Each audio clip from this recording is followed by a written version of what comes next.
गांव में आरव नाम का एक छोटा, होशियार और सपने देखने वाला बच्चा रहता था।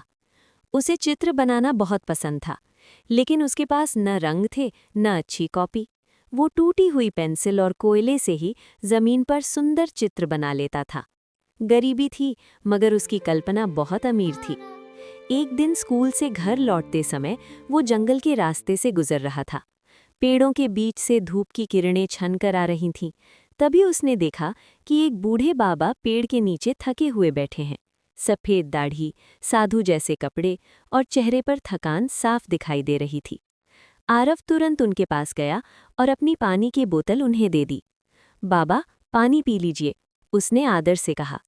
बाबा मुस्कुराए। उनकी आंखों में चमक आ गई। उन्होंने अपनी झोली से एक नीली चमकती हुई पेंसिल निकाली। पेंसिल से हल्की रोशनी निकल रही थी। ये लो, बाबा बोले, इसे हमेशा अच्छे काम में इस्तेमाल करना।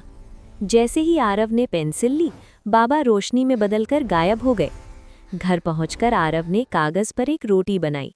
चित्र पूरा होते ही रोटी सच में बाहर आ गई। वो हैरान रह गया। फिर उसने एक गेंद बनाई और वो सच में उछलने लगी। अब उसे समझ आया कि ये जादुई पेंसिल है। लेकिन आरव ने इस जादू का इस्तेमाल अपने लिए नहीं किया। उसने गांव की मदद करनी शुरू की। उसने टूटा हुआ पुल बनाया और वो ठीक हो गया। सूखे तालाब का चित्र बनाया और उसमें पानी भर गया।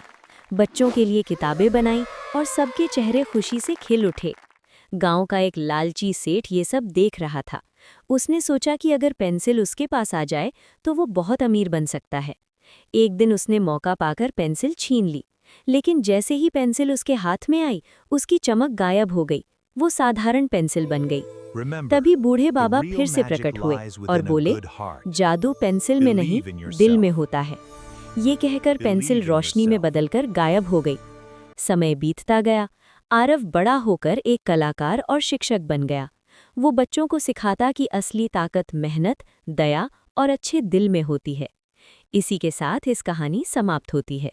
जादुई पेंसिल की इस कहानी से हमें ये शिक्षा मिलती है कि कोई काम हम दिल से, दिमाग से और अपने सच्चे मन से करें तो उसमें हमें सफलता ज़रूर मिलती है।